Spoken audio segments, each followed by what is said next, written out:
Hello students, let's go to start the next topic carboxylic acid. ठीक है, तो हम लोग शुरू कर रहे हैं कार्बोक्सिलिक एसिड। अब बड़ा अच्छा नाम इसका है कार्बोक्सिलिक। एक्चुअली आया कहाँ से? इसमें दो चीज़ें होती है कार्बोक्सिलिक एसिड। ग्रुप तो क्लियर ही है सबको, कार्बोक्सिलिक एसिड सिंपल सा ग्रुप है। ठीक है, यानी C double bond O and OH, ये टर्मिनल फंक्शन ग्रुप होता है। ये कार्बन जहां भी लगेगा नंबर 1 यही रहेगा, टर्मिनल फंक्शन ग्रुप है ये। ठीक है, टर्मिनल है, नंबर 1 कार्बन यही रहेगा। इससे एक लगा है कार्बोनिल ग्रुप और दूसरा लगा है हाइड्रोक्सिल ग्रुप। ठीक है, तो कौन सा ग्रुप लगा है? कार्बोनिल। और कौन सा लगा है? हाइड्रोक्सिल। ठीक है, तो कार्बोनिल का कार्बो, हाइड्रोक्सिल का OXYL। अब दो O नहीं आते, जब हम इसको इकट्ठा करके लिखेंगे तो यही बनता है कार्बोक्सिल। क्लियर? तो यही ग्रुप बन जाता है कार्बोक्सिल ग्रुप। क्लियर हो रहा है? ठीक है, यही ग्रुप क्या बन जाएगा? कार्बोक्सिल ग्रुप बन जाता है। ठीक है, कार्बोनिल और हाइड्रोक्सिल। ठीक, इसी दो अलग अलग ग्रुप होने की वजह से ये एल्डिहाइड और कीटोन की तरह बिहेव नहीं करता, क्योंकि उसमें एक साथ ये दोनों ग्रुप नहीं है। साथ में क्या होने से क्या होता है हम आगे देखेंगे। ठीक है, अभी हम क्या कर रहे हैं, तो इतनी बात तो समझ में आ गई। अब कार्बोक्सिलिक एसिड क्लियर हो गया। ठीक है, जिसमें ग्रुप कौन सा लगा हो? COOH। अब अगर लार्ज कार्बन होते हैं, ज़्यादा कार्बन की बात करें, कार्बन 12, 13, 14, 15, 16, 17, 18, इस तरह से बात करें। ठीक है, इतने सारे अगर कार्बन हैं और उसमें जो फंक्शन ग्रुप लगा है वो COH लगा है, तो इसी को हम कहते हैं फैटी एसिड। इसे क्या कहते हैं? Fatty acid. जैसे स्टीयरिक एसिड, जैसे पामेटिक एसिड। ठीक है, बात समझ में आ गया? तो large chain of carboxylic acid, इसी के जो लार्ज चेन होते हैं, बड़ी बड़ी चेन होती हैं, उन्हीं को हम फैटी एसिड कहते हैं।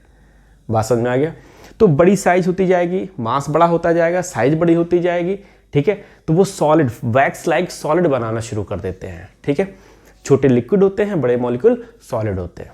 क्लियर? तो वैक्स लाइक सॉलिड बनाते हैं, उसी को हम कहते हैं फैटी एसिड। ठीक है, ये एक छोटा सा समअप समझ में आ गया। क्लियर? अब शुरू करते हैं इसका। जैसे अब अगर क्लासिफिकेशन की बात करें तो हमारे कोर्स में बहुत ज़्यादा कुछ नहीं पढ़ना है। ठीक है, कोर्स में हम दो मेनली ले सकते हैं। ठीक है, दो तरीके ले सकते हैं। एक हम कहेंगे मोनोकार्बोक्सिलिक एसिड्स होते हैं, और दूसरा हम कहेंगे डाइकार्बोक्सिलिक। तो मोनोकार्बोक्सिलिक एसिड का मतलब ये हो गया कि जिसमें सिंगल OOH हो, यानी COH सिंगल हो। क्या हो गया? Formic acid. क्या हो गया? ये फॉर्मिक एसिड हो गया। या CH3 COOH है, इसमें भी देखो सिंगल है, एसिटिक एसिड। ठीक है, इसी तरह से हम बात कर रहे हैं जिसमें एक हो, सिंगल OH हो। ठीक है, उसकी बात कर रहे हैं। अब डाई का मतलब क्या हो गया? जिसमें दो हो, जैसे डबल ये लग गया, इसे क्या कहते हैं? Oxalic acid. ये क्या हो गया? Oxalic acid. जैसे COOH CH2 COOH हो। ठीक है, इसे कहते हैं मैलोनिक एसिड। ये मैलोनिक एसिड बन गया। इसी में अगर COOH CH2 COOH हो जाता, इसे कहते हैं सक्सीनिक एसिड। ठीक है, तो oxalic acid, malonic acid, succinic acid, ऐसे ही ग्लूटारिक एसिड आगे हो जाएगा, एडिपिक एसिड आगे बन जाएगा, बहुत सारे कार्बन होते जाएंगे। क्लियर? ठीक है, तो सिंपल सा था, बहुत डिटेल नहीं जाना हमको। नेक्स्ट टॉपिक हमारा है नॉमेनक्लेचर। नॉमेनक्लेचर, देखो नॉमेनक्लेचर के दो तरीके हैं। एक होता है ट्रिवियल सिस्टम। ट्रिवियल सिस्टम का मतलब हो गया कॉमन नेमिंग। Common naming. ठीक है, अब कॉमन नेमिंग क्या होता है? तो कॉमन नेम जो होता है वो बेस्ड ऑन ओरिजिन होता है, बेस्ड ऑन ओरिजिन, ओरिजिन के बेस पे नाम देते हैं। ठीक है, जैसे एग्जांपल देखते हैं, जैसे HCOOH, इसका नाम दिया गया फॉर्मिक एसिड। ठीक है, अब फॉर्मिक एसिड क्यों दिया गया? सबसे पहले इसको रेड एंट्स में ऑब्जर्व किया गया, लाल चींटियों में। ऐसा नहीं कि केवल लाल चींटियों में भी होता है और कहीं नहीं होता, हनी बी में भी होता है, तो होता और भी जगहों पे है, लेकिन सबसे पहले जो ऑब्जर्व किया गया था वो कहाँ ऑब्जर्व किया गया? सबसे पहले ऑब्जर्व किया गया रेड एंट्स में, लाल चींटियों में। ठीक है, और लैटिन भाषा में इन लाल चींटियों को फॉर्मिका कहा जाता है। ठीक है, तो फॉर्मिका से इसको ले लिया फॉर्मिक एसिड। ठीक है, इसी तरह से CH3COOH एसिटिक एसिड की बात किया जाए, एसिटिक एसिड। ठीक है, ये सबसे पहले कहाँ देखा गया? विनेगर में, विनेगर में। तो विनेगर को भी लैटिन भाषा में क्या कहते हैं? इसको एसिटम कहते हैं, एसिटम। तो एसिटम का मतलब होता है विनेगर, तो इसको रख दिया गया एसिटिक एसिड। बात समझ में आ रहा? ठीक है, ऐसे ही ब्यूटायरिक एसिड है, ब्यूटायरम, ब्यूटायरम होता है रैंसिड बटर को ब्यूटायरम कहते हैं। बात समझ आ गया? ब्यूटायरिक एसिड तो रैंसिड बटर, तो बटर में जो जब सड़ जाता है, स्पॉइल कर जाता है बटर, तो जो स्मेल आती है रैंसिड बटर। ठीक है, बासी जो बटर हो जाता है, रैंसिड मतलब होता है बासी। ठीक है, तो रैंसिड बटर की जो स्मेल होती है उसी को हम कहते हैं ब्यूटायरम। ठीक है, उसमें क्या होता है? ब्यूटायरिक एसिड सबसे पहले पाया गया। तो ब्यूटायरिक एसिड का नाम कहाँ से आया? ब्यूटायरम से आया, रैंसिड बटर से आया, लैटिन भाषा से आया। ठीक है, तो ये हमारा हो गया कॉमन नेमिंग। बात समझ में आ गया? ठीक है, कॉमन नेमिंग क्लियर हो रहा? चलिए अब हम देखते हैं जरा आयुपैक नोमेनक्लेचर। ठीक है, तो ये सब चूंकि 11th में हम लोग पढ़े हैं, कोई बहुत यहाँ नहीं है। एक क्वेश्चन नोमेनक्लेचर से आएगा, जरूर आएगा। ठीक है, तो जो नोमेनक्लेचर से आएगा वो आयुपैक नोमेनक्लेचर से आएगा। ठीक है, अब क्या करते हैं? नाम देते हैं एल्केन प्लस ओइक एसिड, और जब दोनों का सम अप करेंगे तो ये जो ई है, ये ई क्या हो जाता है? ई ड्रॉप कर जाता है, ई हटा देते हैं। ठीक है, जैसे एग्जाम्पल हम ले रहे हैं यहाँ पे। ठीक, तो अब इसका नाम क्या देंगे? एक कार्बन है, एक कार्बन के लिए क्या यूज करते हैं हम? सिंगल कार्बन के लिए क्या यूज करते हैं? मेथ। सिंगल कार्बन के लिए क्या यूज करते हैं? मेथ। तो ये हो गया मेथेन प्लस ओइक एसिड। तो ई को क्या करने वाले हो? ड्रॉप कर दो, तो इसका क्या नाम हो गया? मेथेनोइक एसिड, ये नाम हो गया। इसी तरह से CH3COOH, 2 कार्बन का है, क्या बोलेंगे इसे? Ethane plus oic acid. जब पूरा नाम देंगे, क्या नाम देंगे इसे? Ethanoic acid. ई हटा दिया हमने यहाँ से, ई ड्रॉप करके ओइक एसिड चिपका दिया। ठीक है, अब अगर सपोज करिए 2 कार्बन की बात, 2 कार्बोक्सिल ग्रुप की बात कर रहा है, तो 2 है ना, इसके लिए क्या यूज करने वाले हैं? इथेन। अब 2 के लिए क्या लिखेंगे? अच्छा, यहां 1 2 नहीं लगाते, याद रखिएगा, 1 2 नहीं लगाएंगे। क्यों नहीं लगाएंगे? मैंने बताया टर्मिनल है। इसको समझने के लिए एक छोटा सा और एग्जांपल लेते हैं। यहां देखिए, एक छोटा सा एग्जांपल हमारे पास है। मान लीजिए कि ऐसे लगा हुआ है, OH लगा है, COH मान लो ऐसे लगा है। अब इसमें पूछना नहीं है कि नंबरिंग कहां से स्टार्ट करें। क्यों नहीं पूछना है? क्योंकि लगा है टर्मिनल, यही 1 होगा, तो 1 2 3 4, तो क्या लिखेंगे हम?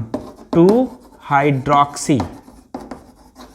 ठीक है, 3 मेथाइल, 4 ब्यूटेनोइक एसिड। अब यहां 1 ओइक एसिड नहीं लिखेंगे, 1 ओइक एसिड लगाने की जरूरत नहीं है। इसी तरह से यहां पे है एथेन डाइओइक एसिड, ठीक है, तो फिक्स है कि दो ही कार्बन, भाई एथ का मतलब दो ही कार्बन है और डाई ओइक है तो दोनों, इसका मतलब तो 1 2 क्या लिखना या 1 1 क्या लिखना, कुछ नहीं, नंबरिंग नहीं करते यहाँ पे। ठीक है, तो इसका पूरा नाम क्या हो जाएगा। अब यहाँ ई ड्रॉप नहीं होगा क्योंकि यहाँ वॉवेल नहीं है, कॉन्सोनेंट है, तो इथेन डायोइक एसिड यही रहेगा, इथेन डायोइक एसिड ही रहेगा। ठीक है, इसमें कोई फर्क नहीं पड़ने वाला। अब मान लीजिए कि COOH है, ठीक है, और यहाँ से मान लो CH2 है और ये COOH है ऐसे। ठीक है, तो क्या हो गया 1 2 3, तो क्या लिखने वाले हो 1 3 डायोइक एसिड, नहीं 3 कार्बन है, 3 कार्बन के लिए क्या यूज़ करेंगे, प्रोपेन, प्रोपेन डायोइक एसिड सीधे लगाइए, कोई 1 2 1 3 कुछ भी लिखने की जरूरत नहीं है। रीज़न क्या है, बीच में जरा ओइक एसिड लगा के दिखाओ, बीच में इस ग्रुप को लगा के दिखाइए आप, बीच में लगा लेंगे तो लगेगा ही नहीं। तो इसका मतलब कि अगर 3 कार्बन है तो फिक्स है कि डायोइक का मतलब पहला और तीसरा ही होगा, टर्मिनल ही होगा, क्योंकि इसका एक ही खाली ही होता है, एक ही साइड खाली ही है, तो बीच में कैसे लगाओगे। कीटोन का केस में तो बीच में हम लगा ही सकते थे, यहाँ तो ठीक है, इधर भी कुछ लगा सकते थे, इधर भी कुछ लगा सकते थे, पर एल्डिहाइड की बात करो एक ही साइड लगा सकते हैं, साइनाइड की बात करिए एक ही साइड लगा सकते हैं, कार्बोक्सिल की बात करिए एक ही साइड लगा सकते हैं, इसीलिए तो इनको हम टर्मिनल कहते हैं, और इन टर्मिनल्स में सबका बाप है। क्लियर, तो इसमें कुछ सोचना ही नहीं है। तो देख लीजिए नॉमेनक्लेचर समझ आया, कोई दिक्कत नॉमेनक्लेचर समझने में। तो अब शुरू करते हैं हम प्रिपरेशन। ठीक है,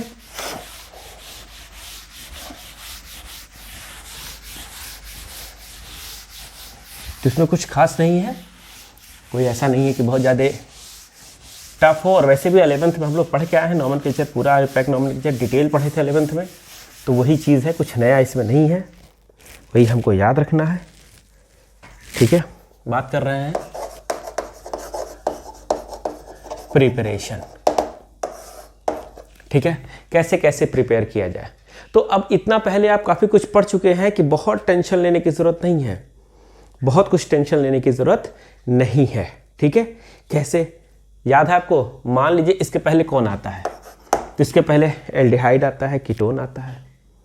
ठीक है, इसके पहले एल्कोहल आता है, इसके पहले हेलोएल्केन आता है, हम किसी से भी बना सकते हैं। ठीक है, तो अगर हम बात करें फ्रॉम एल्कोहल, तो अगर हम एल्कोहल का ऑक्सीडेशन कर दें, ठीक है, बशर्ते एल्कोहल का अगर हम माइल्ड कोई ऑक्सीडाइजिंग एजेंट यूज कर लिए तो एल्डिहाइड तक के ले जाके रोक देगा, तो माइल्ड मत करो, स्ट्रॉन्ग ले लो। किसके साथ लेना है, तो विद KMnO4 या K2Cr2O7 या CrO3, लेकिन एसिडिक मीडियम में, ये ले लो। ठीक है, तो कोई भी इनमें से ले लीजिए, सब तगड़े हैं, बढ़िया काम करेंगे। ठीक है, तो हमने ले लिया कोई भी एल्कोहल, इसमें हमने डाल दिया, मान लो KMnO4 डाल दिया, एसिडिक मीडियम में इसको डाल दिया, तो इसका गजब का ऑक्सीडेशन हो जाएगा। और फाइनली सीधे सबसे पहले किस में टूटेगा, सबसे पहले ये एल्डिहाइड में टूटेगा, और फिर फ्रिक्वेंटली तुरंत ऑक्सीडेशन तुरंत, और किस में हो जाएगा, CH3COOH। स्टार्टिंग में ही इस बात को हम बता चुके थे, जब हमने एल्डिहाइड वगैरह स्टार्ट किया था तभी हमने इसको बता दिया था कि सीक्वेंशियल है, 1 बाय 1 ब्रेक करता चला जाएगा। ठीक है, बहुत टेढ़ा नहीं है, कुछ भी दम नहीं है, बहुत इजी तरीका हो गया हमारे पास। ठीक है, दूसरा हम क्या कर सकते हैं, सेकंड, अच्छा हाँ एक चीज़ और भी है, ये शर्त ये है कि प्राइमरी एल्कोहल होना चाहिए। अगर सेकेंडरी एल्कोहल लेंगे तो कीटोन बन जाएगा, उसका ऑक्सीडेशन करेंगे तो कार्बन टूट जाएगा, होगा ऑक्सीडेशन, ऐसा नहीं है, लेकिन छोटे छोटे कार्बन में बनना शुरू हो जाएगा। ठीक है, अगर हम एसीटोन लेते हैं 3 कार्बन का होगा तो 2 ही कार्बन का एसिड तैयार होगा। बात समझ आ गया, कार्बन का ब्रेक हो जाता है, तो हमारे लिए आसान तरीका है कि हम प्राइमरी एल्कोहल ले लें, आसानी से फॉर्मेशन हो जाएगा। ठीक है, सेकंड क्या है, अगर हम एल्डिहाइड ले लें, एल्डिहाइड ले लें, फिर वही सेम यही तो चीज़ थी, एल्डिहाइड है तो ये एल्डिहाइड है, आप KMnO4 डाल दो, एसिडिक मीडियम में डाल दो, बेसिक मीडियम में डाल दो, न्यूट्रल डाल दो, कैसे भी डाल दो, कन्वर्ट हो जाएगा, कार्बोक्सिलिक एसिड में कन्वर्ट हो जाएगा। कोई टेंशन नहीं है इसमें, बहुत आसान है। हाँ, कीटोन थोड़ा डिफिकल्टी क्रिएट करेगा, तो कीटोन इजीली नहीं कन्वर्ट होता, कीटोन डिफिकल्टी क्रिएट करेगा, वही ब्रेकडाउन वाली बात मैंने कही, ठीक है। तो कीटोन के साथ डिफिकल्टी होगी। एल्डिहाइड बहुत ईजी है, एल्कोहल ले लीजिए, एल्डिहाइड ले लीजिए, बहुत ईजी है, ठीक है। कोई भी स्ट्रॉन्ग वगैरह यूज़ कर लीजिए, यहाँ बहुत ज़्यादा स्ट्रॉन्ग की भी ज़रूरत नहीं पड़ेगी आपको। यहाँ तो आपको ठीक है स्ट्रॉन्ग, क्योंकि आगे चल के पूरा फाइनल तक ले जाना था, ठीक है, तो स्ट्रॉन्ग की ज़रूरत पड़े, पर यहाँ किसी बहुत स्ट्रॉन्ग की ज़रूरत नहीं पड़ेगी आपको, ठीक है। तो जितना पीछे पढ़ चुके हैं सारा कुछ यहाँ आ रहा है, सब कुछ वही आएगा, कुछ भी नया नहीं है यहाँ पे, क्लियर, ठीक है, कुछ भी नया नहीं है। आगे थर्ड देख लेते हैं। अगर मैं फ्रॉम नाइट्राइल, और नाइट्राइल को क्या कहते हैं, साइनाइड, तो इनका अगर हम हाइड्रोलिसिस कर दें, अगर मैं इनका हाइड्रोलिसिस कर दूं, जैसे CH3CN है, ठीक है, इनका हाइड्रोलिसिस करिए, बेटा इसमें वाटर डालिए एसिडिक मीडियम में, या बेसिक मीडियम ले सकते हैं, कोई दिक्कत नहीं है, ठीक है। क्या हो जाएगा, तो किस में कन्वर्ट हो जाएगा, CH3COOH, 2 कार्बन है, 2 कार्बन में कन्वर्ट हो जाएगा। याद होगा मैकेनिज्म मैंने बताया था, मैकेनिज्म मैंने बताई थी आपको, देखो कैसे हो रहा है। छोटा सा मैकेनिज्म है, कोर्स में नहीं दिया हुआ है, ये सिलेबस में नहीं है, लेकिन मैं बस आपको समझा रहा हूँ यहाँ पे, ठीक है। ये रहा ट्रिपल बॉन्ड, ये हो गया, ठीक है। यहाँ वाटर है एसिडिक मीडियम में, ये बॉन्ड इधर शिफ्ट हुआ नाइट्रोजन की तरफ, because nitrogen is more electronegative, minus and carbon carry plus charge. Water break करेगा किसमें, H plus and OH minus. H का अटैक यहाँ होगा, OH का अटैक यहाँ हो गया, क्या बना लिया, CH3C यहाँ से लग गया OH, और यहाँ डबल बॉन्ड लगा के NH। अब इसमें क्या हो जाएगा, हम आपको बताए थे, यहाँ होगा टॉटोमेरिज्म। क्या हो जाएगा, टॉटोमेरिज्म। कौन सा, ट्राइगेड। ये बेटा हाइड्रोजन आएगा इसके पास, और एक बॉन्ड शिफ्ट होगा इधर की तरफ, ऐसे टॉटोमेरिज्म हो गया। और टॉटोमेरिज्म हो गया तो क्या बन गया, यहाँ से C डबल बॉन्ड O बन गया, और यहाँ क्या बन गया, NH2 बन गया। बात समझ में आ गया, ठीक है। अब फिर जैसे ही वाटर पाया, एसिडिक वाटर पाया, ठीक है, ये टूटेगा H प्लस और OH माइनस में। अब OH और NH2, यहाँ देखो बेटा, यहाँ से यहाँ माइनस और यहाँ प्लस आएगा, NH2 पे माइनस, यहाँ से ब्रेक करेगा और कार्बन पे प्लस आएगा, नाइट्रोजन मोर इलेक्ट्रोनेगेटिव, तो यहाँ पे माइनस चार्ज आएगा। ये OH और NH2 में स्ट्रॉन्ग कौन है स्ट्रॉन्ग न्यूक्लियोफाइल, तो OH स्ट्रॉन्ग न्यूक्लियोफाइल है, ये सब्स्टिट्यूट करेगा NH2 को, ठीक है। और यहाँ क्या बना देगा, तो CH3C double bond O OH बनाएगा, और साथ में NH3, ये H इसके साथ जाएगा, NH3 अमोनिया गैस रिलीज करेगा, तो यहाँ से एक अमोनिया गैस भी रिलीज होगी, ये ऐसे अमोनिया गैस रिलीज होगी, ठीक है। तो एक छोटी सी मैकेनिज्म समझ में आ गई। तो एकेडमिक का ये कहानी आपको समझ में आ गया। अब देखिए, मैं आपको कंफ्यूज नहीं करना चाहता, पर एक छोटा सा चीज़ देखिएगा ज़रा।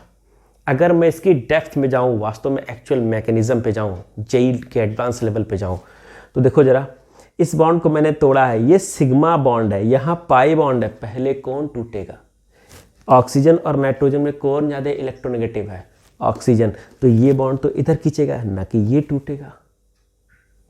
यानी मैकेनिज्म एग्जैक्टली ये नहीं है, बस समझाने के लिए मैंने आपको एक सिंपल मैकेनिज्म बताया है। लास्टली होगा ऐसे ही, ये NH2 निकलेगा, वो तो खेल बात की बात है, खेल कैसे हो रहा है, ठीक है, लेकिन होगा ऐसे ही, बनेगा यही तरीका, ही है NH3 यहीं से निकलेगा, ठीक है। लेकिन एक्चुअल मैकेनिज्म के कुछ स्टेप्स हमने हटाए हुए हैं। क्लियर, इतना देख लीजिए, समझ लीजिए। कोई दिक्कत समझने में, कोई परेशानी, कहीं कोई दिक्कत आ रही हो, ठीक है। आगे देखते हैं जरा।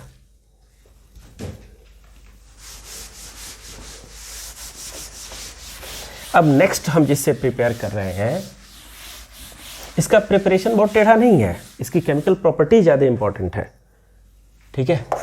तो फोर्थ है from Grignard reagent, Grignard reagent से। ठीक है, किसके साथ कराएंगे, CO2 ले लियो, CO2 के साथ बबल करेंगे, ग्रिग्नार्ड एजेंट बबल किया जाएगा, जो ग्रिग्नार्ड एजेंट के साथ CO2 की बबलिंग होती है, ठीक है, CO2 निकलता है। तो इससे बनता है, कैसे बना देखो जरा, ये मान लो CO2 है, इसका रिएक्शन हमने करा दिया ग्रिग्नार्ड रिएजेंट से, ठीक है, वही ड्राई ईथर, इसका तो पेट है ग्रिग्नार्ड का, यहाँ पे आया प्लस, यहाँ पे आया माइनस, ठीक है, ये बेटा यहाँ बॉन्ड शिफ्ट हुआ, माइनस और प्लस, ये CH3 का अटैक यहाँ हुआ और MgBr का अटैक यहाँ हुआ, क्या बन गया, अब ये CH3 से लग गया तो क्या बन गया, CH3C डबल बॉन्ड O, ये तो है ही है इतना, और यहाँ क्या हो गया OMgBr, ठीक है। अब हमने इसका क्या कर दिया, हाइड्रोलिसिस किया, फिर यहाँ प्लस और माइनस, H प्लस यहाँ जाएगा, OH यहाँ आएगा, ठीक है। ऐसे दिक्कत हो रही है तो ऐसे समझो, एक ही बात है, यहाँ H प्लस और OH माइनस, OH चला गया Mg के साथ और H चला जाएगा O के साथ, क्या बन गया, यहाँ OH बन गया और Mg के साथ OH और Br, ये हो गया। तो यहाँ से बन गया हमारा कार्बोक्सिलिक एसिड, ग्रिग्नार्ड से बन गया कार्बोक्सिलिक एसिड, ठीक है। बहुत इजी है, पहले से भी ग्रिग्नार्ड को हम पढ़ चुके हैं, कहीं कुछ भी इसमें परेशानी नहीं है, ग्रिग्नार्ड हम लोग समझ रहे हैं, पढ़ रहे हैं, जान रहे हैं, काफ़ी कुछ पढ़ चुके हैं ग्रिग्नार्ड के बारे में। अब कार्बोक्सिलिक एसिड को कार्बोक्सिलिक के डेरिवेटिव से भी बना सकते हैं, जैसे देखो कार्बोक्सिल का डेरिवेटिव भी तो था, अमाइड है, अमाइड का हाइड्रोलिसिस करिए सीधे बन जाएगा, अमाइड है, अमाइड का हाइड्रोलिसिस करेंगे तो क्या हो जाएगा, सीधा सीधा एसिड बन जाएगा। तो यानी ये डेरिवेटिव अगर हम यूज़ करें, किसके डेरिवेटिव, तो 1 बाई 1 के डेरिवेटिव्स को भी देख लेते हैं, ठीक है। अगर मैं 5 की बात करूं, ठीक है, तो एसिड हैलाइड है, ठीक है, from acid halide, acid halide से भी बना सकते हैं, ठीक है, एस्टर से भी बना सकते हैं, एसिड एनहाइड्राइड, इनसे भी बना सकते हैं, एस्टर से किसी से बना सकते हैं, ठीक है। तो 1 बाई 1 करके देखते हैं जरा। सबसे पहले देखते हैं एसिड हैलाइड से,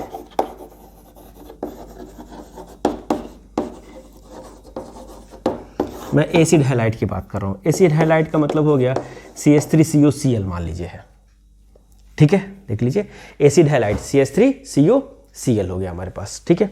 इसमें हमने क्या डाला, एसिडिक वाटर डाला, ये ठीक। तो फिर ये कहानी सेम उसी तरीके से है, देखिए जरा, CH3C double bond O Cl, ठीक है, और हमने इसमें क्या डाल दिया है, वाटर डाला है, कैसे, एसिडिक मीडियम है, कैसे टूटेगा ये, H प्लस OH माइनस, बेटा यहाँ से फिर कट मारो, प्लस माइनस और प्लस, अब OH Cl से क्या है, स्ट्रॉन्ग न्यूक्लियोफाइल है, तुरंत Cl को क्या करेगा, किक करेगा, भगो यहाँ से, खुद जाके अटैच हो जाएगा, ठीक है, और क्या कन्वर्ट कर लेगा, CH3C double bond O OH, और साथ में HCl बाहर हो जाएगा, H के साथ Cl ये बाहर हो जाएगा, तो यहाँ बन गया एसिड। किसके साथ मैंने बनाया, एसिड हैलाइड के साथ, क्लियर हो रहा है, एसिड हैलाइड के साथ। अगर मैं यहीं पे जाऊं, ठीक है, सेकेंड ले लूं, फ्रॉम एस्टर, इसी को हम कहते हैं hydrolysis of ester, hydrolysis of ester यही कहलाता है, ठीक है। तो अगर एस्टर ले लिया CH3COOC2H5, अगर मैं इसका हाइड्रोलिसिस कर दूं, ठीक है, तो क्या हो जाएगा बेटा, फिर वही कहानी, CH3C double bond O OC2H5, ठीक है, वाटर है किसके साथ, H प्लस के साथ, बेटा ये ब्रेक किया, H plus and OH minus, फिर यहाँ से कट मारा, माइनस एंड प्लस, ठीक है, ये हाइड्रोजन यहाँ गया, ये OH यहाँ गया, क्या बन गया, CH3C double bond O OH and C2H5OH, O से H लग गया, ठीक है। तो एसिड बना और एल्कोहल बना। ये हम लोग पहले भी पढ़ चुके हैं, hydrolysis of ester, chemical kinetics में भी पढ़े थे इस रिएक्शन को। इस रिएक्शन में कैसा ऑर्डर है, ये वाटर के साथ रिएक्ट हो रहा है, ठीक है, स्यूडो यूनि ऑर्डर रिएक्शन कहते हैं इसको। रेट केवल इस पे डिपेंड करेगा, वाटर पे डिपेंड नहीं करेगा, because water is in excess, तो वाटर पे डिपेंड नहीं करता। तो स्यूडो यूनि ऑर्डर रिएक्शन था ये, ठीक है, स्यूडो यूनि ऑर्डर रिएक्शन था। तो इस तरह से अगर हम कंबाइंडली याद रखें कंबाइंडली याद रखें तो बहुत ही आसान है बेटा। एसिड एनहाइड्राइड की बात कर रहे हैं, थर्ड लीजिए, फ्रॉम एसिड एनहाइड्राइड। अब एसिड एनहाइड्राइड में एक एग्जांपल ले लिया, मान लीजिए ऐसे है, एथेनोइक एनहाइड्राइड मान लीजिए हमने लिया, ठीक है। इसमें हमने डाल दिया एसिडिक वाटर, ठीक। ये कैसे टूटेगा, H plus and OH minus, यहाँ से ये ब्रेक करेगा, यहाँ माइनस और यहाँ प्लस, ठीक है। चाहे जहाँ से ब्रेक करवाओ, यहाँ से या यहाँ से, कोई दिक्कत नहीं, बात तो एक ही है। तो यहाँ से जब ब्रेक किया तो H कहाँ चला जाएगा, ये तो इस O पे चला जाएगा, OH कहाँ जाएगा, यहाँ जाएगा। तो जरा क्या बन गया, CH3 C double bond O और इससे क्या लग गया, OH, ये बन गया। और यहाँ पे देखो CH3 C double bond O, इससे लगा है O, इस O से लग गया H, यानी 2 मॉलिक्यूल बन गया। तो अगर एसिड एनहाइड्राइड को हम हाइड्रोलिसिस करेंगे तो 2 मॉलिक्यूल ऑफ एसिड बनेगा, 2 मॉलिक्यूल्स ऑफ एसिड बन जाएगा। देख लीजिए रिएक्शन सामने है, ठीक है।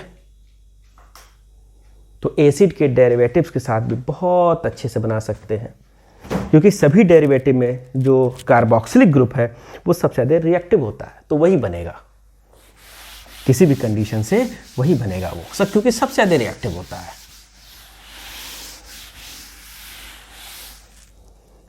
ठीक है। सबसे ज़्यादा रिएक्टिव होता है, देख लीजिए, समझ लीजिए। अब लास्ट जो हमारा है 5th 6 जो भी हो, 6 ले लीजिए, ठीक है। 6 हमारा है, 6 कैसे बना रहे हैं हम, तो प्रिपरेशन ऑफ एरोमेटिक एसिड्स, ठीक है, बाय एल्किल बेंजीन। तो एल्किल बेंजीन से भी हम बना सकते हैं। ये हम पहले भी रिएक्शन बता चुके हैं जब हम इसकी बात कर रहे थे, जैसे ये हो गया। अब अगर मैं इसी में स्ट्रांग कोई ऑक्सीडाइजिंग एजेंट डाल दूं, अगर स्ट्रांग नहीं डालता तो केवल एल्डिहाइड में टूटेगा, अगर स्ट्रांग डाल दूं तो सीधे किस में कन्वर्ट होता है, सीधा कन्वर्ट हो जाएगा एसिड में। एग्जैक्टली सीधा नहीं जाता, ये ऐसे नहीं कहेंगे, इसमें हम एक चीज़ और डाल देंगे, थोड़ा सा एसिड भी डालना पड़ेगा हमको, ठीक है। 2 कंडीशन होती हैं, ठीक। 2 कंडीशन का मतलब सॉरी, 2 कंडीशन का मतलब ये होता है कि सबसे पहले यहाँ पे मान लीजिए CH3 है, ठीक है। जब हम KMnO4 डालते हैं, ठीक है, यहाँ पे वाटर भी यूज़ करेंगे एसिड के साथ, पहला ये होता है, दूसरी कंडीशन ये होती है। तो एसिडिक मीडियम में जब हमने KMnO4 को यूज़ किया, ठीक है, तो ये कार्बोक्सिल ग्रुप में चेंज कर देता है, लेकिन यहाँ पे सॉल्ट बनाता है। अब जब जैसे ही इसमें हम एसिडिक वाटर डालते हैं, ठीक है, अब ये जाके अलग अलग होगा, अब ये COOH, एक्चुअली ये है, ऐसे है रिएक्शन। तो कंप्लीट रिएक्शन तो ये होती है, सॉल्ट पहले बनता है, ये कंप्लीट रिएक्शन है। ये इसके पहले एल्डिहाइड वाले में भी ऐसे ही था, ये कंप्लीट रिएक्शन है, ठीक है। तो बेटा ये था प्रिपरेशन ऑफ कार्बोक्सिलिक एसिड। तो कार्बोक्सिलिक एसिड का नॉमेनक्लेचर और प्रिपरेशन कंप्लीट हो गया, ठीक है। नेक्स्ट लेक्चर में हम फिजिकल प्रॉपर्टीज और उसके बाद हम केमिकल प्रॉपर्टीज स्टडी करेंगे। क्लियर? तो आज का लेक्चर बस इतना ही, ठीक है।